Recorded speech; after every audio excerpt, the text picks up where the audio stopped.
سلیم احمد انتظار حسین۔ سر کے بال بکھرے ہوئے، اچکن کے بٹن اوپر سے نیچے تک کھلے ہوئے، پیجامہ چوڑے پائچوں والا، دھابڑ جھلا ملاولا۔ میں اسے طالب علمی کے زمانے سے دیکھ رہا ہوں۔ بندہ خدا کے حلیے میں تب سے اب تک مجال ہے کہ کوئی فرق پڑا ہو؟ جتنا بھی فرق پڑا ہے اس کی شاعری ہی میں پڑا ہے۔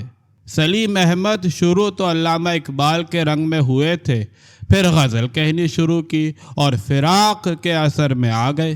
پھر شاد عارفی کی طرف دیکھا اور تغزل کی روایت سے بغاوت کر کے غزل دشمن غزل کہنے لگے اور گالیاں کھانے لگے۔ یہی آخر کو ٹھہرا فن ہمارا۔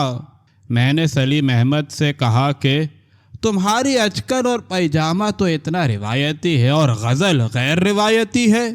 جواب دیا کہ یہ اچکن پیجامہ تو میری تاریخ پیدائش ہیں، اس میں کیا کر سکتا ہوں۔ سلیم احمد کا اچکن پیجامے پر تو بس چل نہیں سکا، غزل البتہ ان کے ہاتھوں میں آ کر بدلتی چلی گئی۔ ویسے ان کے پاس اپنے رویے کا جواز موجود ہے۔ کہنے لگے کہ میں غزل کہتے کہتے فراق سے یگانہ کی طرف گیا اور پھر یکایک مجھے محسوس ہوا کہ مروجہ غزل میں جو جذبات بیان ہوتے ہیں وہ میرے اندر بھی ختم ہو چکے ہیں اور میرے باہر بھی ختم ہو چکے ہیں۔ نرم و نازک جذبات اور مروجہ اخلاقی اقدار سب کا انجام ہو چکا ہے۔ مثلاً وفا کی قدر یا عشق کی قدر یا سپردگی کا جذبہ۔ اس احساس کے بعد پہلے میں نے صرف اتنا کیا کہ غزل کے متغزلانہ الفاظ سے اپنا دامن بچایا، یہ کرنا غضب ہو گیا۔ بس اس کے ساتھ آفت کا پٹارا کھل گیا۔ آفت کا پٹارا کھلا سو کھلا۔ تغزل دشمن غزل ایک نے کہی، دوسرے نے کہی، تیسرے نے کہی، بس پھر تو وہ فیشن بن گئی۔ مگر سلیم احمد کا کہنا یہ ہے کہ میں جب تغزل سے ہٹ کر آج کی لغت اختیار کرتا ہوں تو لفظوں کے معنی وہ نہیں رہتے جو مروج ہیں۔ مثلاً شہزاد احمد اپنے شعر میں اخبار کہتے ہیں تو اس کا مطلب اخبار ہی ہوتا ہے۔ صبح اٹھتے ہیں تو اخبار پڑھا کرتے ہیں، مگر جب میں اخبار کہتا ہوں تو وہ مروجہ معنوں سے آگے کی بات ہوتی ہے۔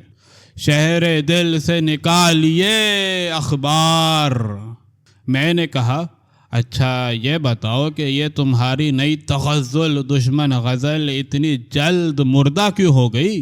کہا کہ اگر غصے کا جذبہ ساتھ رہتا تو زندہ رہتی، مگر یہ غزل تھوک کے حساب سے لکھی جانے لگی، غصہ غائب ہو گیا۔ طنز و تمسخر ہی کا رنگ باقی رہتا، وہ رنگ بھی اڑ گیا۔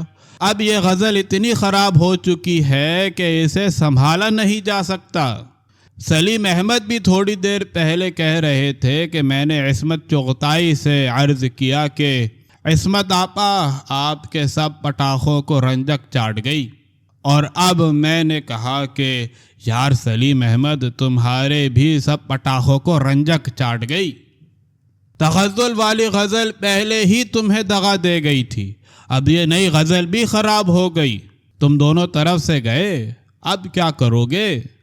بولے کہ ہاں دونوں کبوتر ہاتھ سے اڑ گئے، خیر کوئی غم نہیں، میں نے ایک طویل نظم کا منصوبہ بنایا ہے، اس کے 60,000 شعر ہوں گے، 10,000 لکھ لیے۔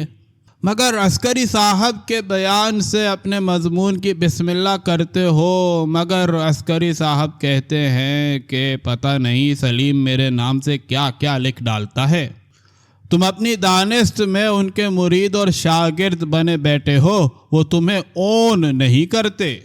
اس پر سلیم احمد نے مہابھارت کے درد ناچاریہ کا قصہ سنایا۔ درد ناچاریہ ایک جنگل میں ارجن کو تیر اندازی کی تعلیم دے رہے تھے۔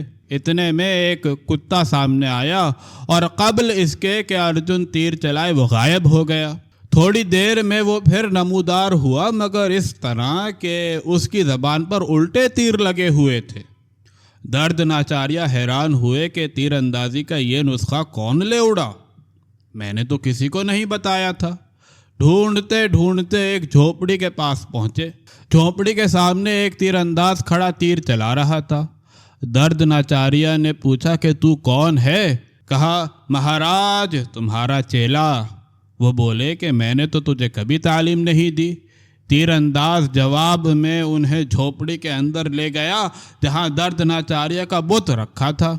میں نے کہا سلیم احمد تم نے غزل کی روایت سے بغاوت کی مگر اپنے دردناچاریہ کے بت سے بغاوت کرنے کی ہمت نہیں رکھتے۔ جواب دیا کہ میری کوشش یہ ہے کہ میں دب کر رہوں کہ انہیں پتہ نہ چلے اور میں میٹھا میٹھا سب کھا جاؤں۔ خیر ایسی بات بھی نہیں ہے کہ سلیم احمد کے دردناچاریہ نے انہیں تعلیم ہی نہ دی ہو۔ اپنے اس ارجن کو انہوں نے تیر اندازی کے بہت سے گڑ سکھائے ہیں۔ سلیم احمد نے ادیبوں سے گالیاں یوں ہی تو نہیں کھائی ہیں۔ تیر نشانے پر بیٹھتا ہی ہوگا کہ یار اتنا بلبلاتے ہیں۔ غزل لکھی تب گالی کھائی، تنقید لکھی تب گالی کھائی۔